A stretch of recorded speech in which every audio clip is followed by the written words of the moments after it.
Busco un lugar para vivir y descansar, donde no hace falta ni llamar.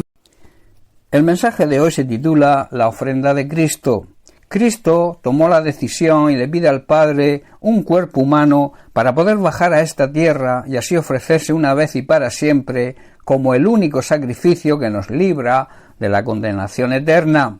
En Hebreos capítulo 10, versículos 5 al 7, el autor declara lo siguiente: por lo cual Jesús, entrando en el mundo, dice: sacrificio y ofrenda no quisiste, mas me preparaste un cuerpo. Holocaustos y expiaciones por el pecado no te agradan. Entonces dije: he aquí que vengo, oh Dios, para hacer tu voluntad, como en el rollo del libro está escrito de mí. Imaginemos la siguiente escena en el cielo.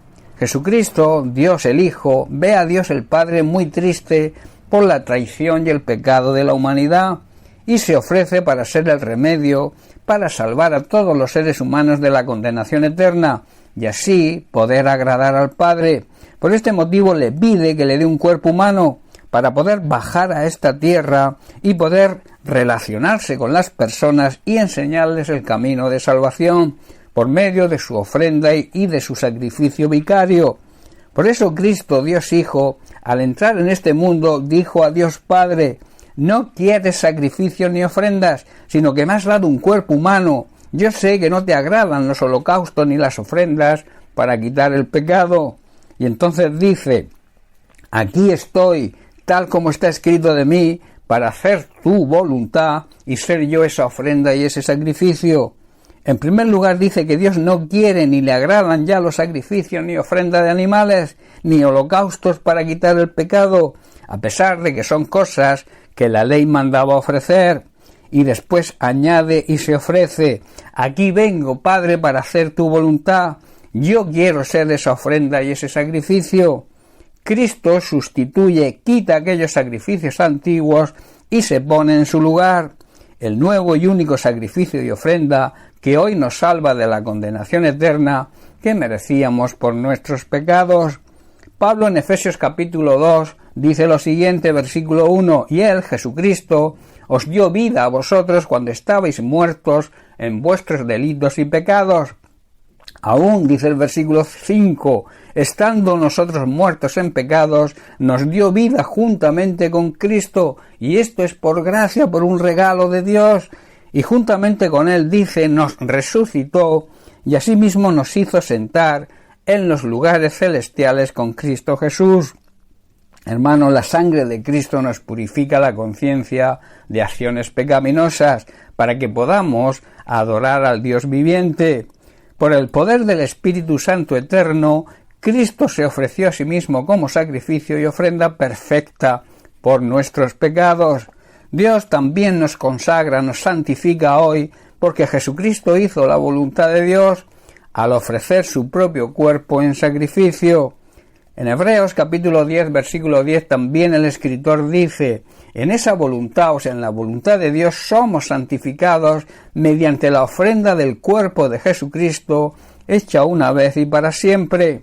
Hermanos, la voluntad de Dios es santificarnos por medio de la ofrenda y el sacrificio de Cristo, los cuales los hizo solamente una vez, pero que sirven para siempre.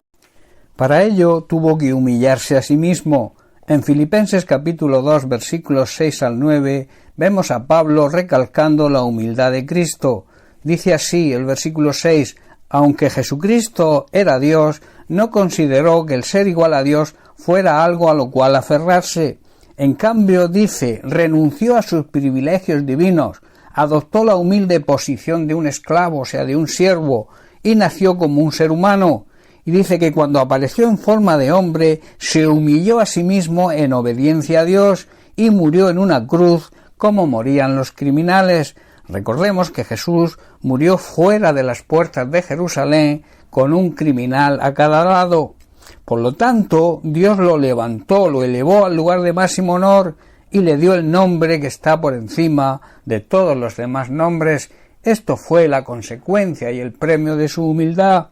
Por eso, si quieres que todos te respeten, sé humilde, acepta el consejo, acepta la corrección, acepta la exhortación y la disciplina, y serás levantado por el Señor. De ahí que Santiago en su carta capítulo 4 versículo 2 afirme lo siguiente: humíllense, o sea, sean humildes delante del Señor, y Él los levantará, los exaltará con honor.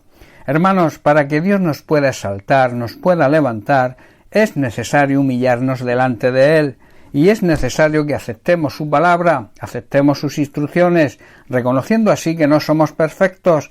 Estamos, eso sí, en el camino a la perfección humana, como Pablo decía, todavía no pretendo haberlo alcanzado, sino que prosigo hacia la meta, y que debemos reconocer nuestras debilidades y carencias y aceptar la necesidad de nuestra dependencia de Dios.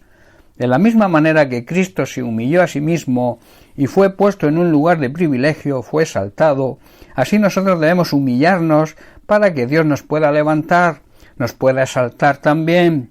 Cristo fue la ofrenda perfecta para nuestra liberación, para hacernos libres de la esclavitud del pecado. Recuerda, y termino con lo siguiente: Cristo decide pedirle al Padre un cuerpo humano para poder bajar a esta tierra y así ofrecerse una vez y para siempre como el único y suficiente sacrificio que nos libra de la condenación eterna. Bien, pues hasta aquí el mensaje de hoy. Que Dios te bendiga. Un abrazo.